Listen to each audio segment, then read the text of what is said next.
Kitab Imamat.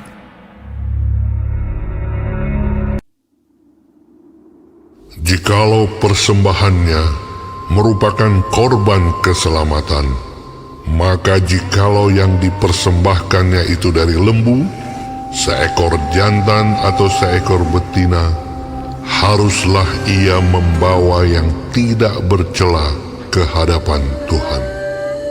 Lalu ia harus meletakkan tangannya di atas kepala persembahannya itu dan menyembelihnya di depan pintu kemah pertemuan.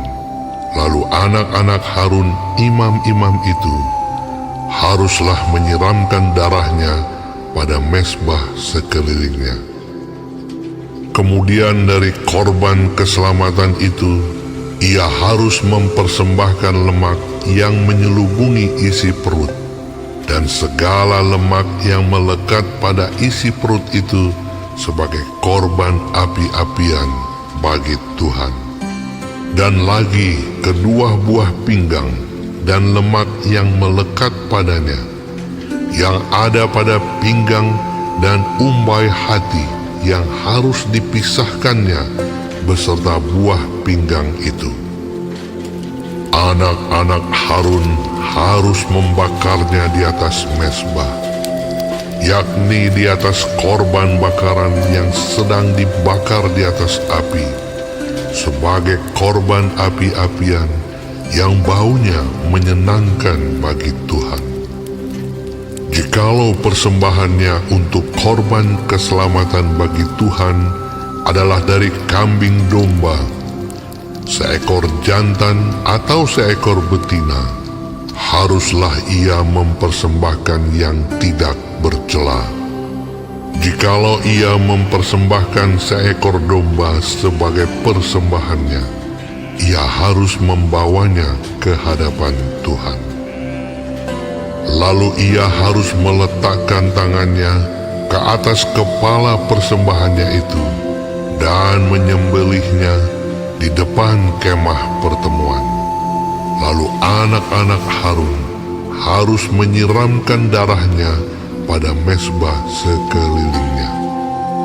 Kemudian dari korban keselamatan itu, ia harus mempersembahkan lemaknya sebagai korban api-apian bagi Tuhan, yakni segenap ekornya yang berlemak yang harus dipotong dekat pada tulang belakang, dan lemak yang menyelubungi isi perut, dan segala lemak yang melekat pada isi perut itu.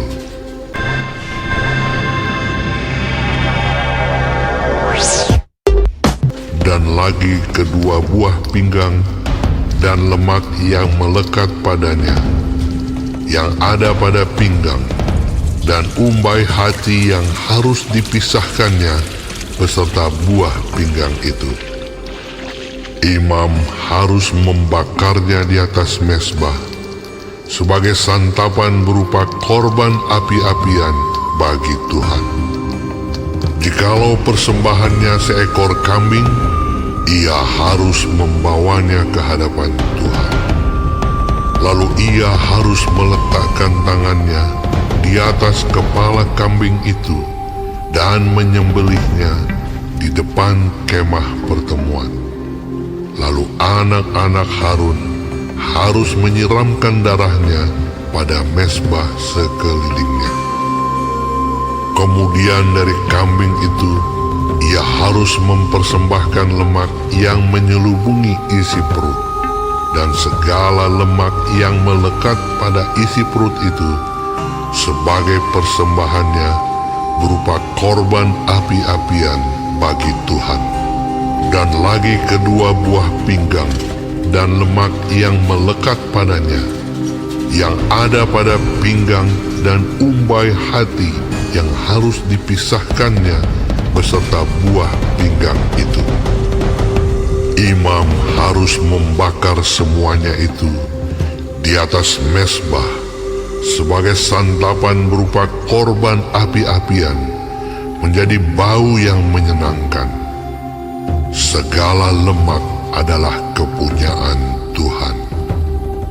Inilah suatu ketetapan untuk selamanya bagi kamu turun-temurun di segala tempat kediamanmu.